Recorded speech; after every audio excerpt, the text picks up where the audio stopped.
Hey guys, I'm standing here on State Route 104, aka Riverwatch Parkway. We have some upcoming work scheduled to start here on Monday, April 21st.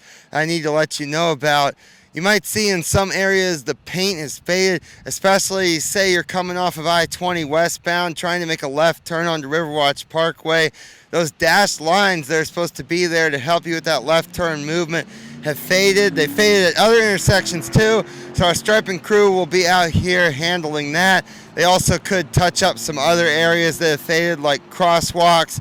They will need to be in the intersections to perform this work, so just want you to plan ahead. We are going to have lane closures out here in various locations. Just plan on this to be happening between Topgolf Way and the I-20 westbound off-ramp here on Riverwatch Parkway. And we're not expecting this work will take more than one day. Again, Monday, April 21st, weather permitting. Thanks guys, and be safe.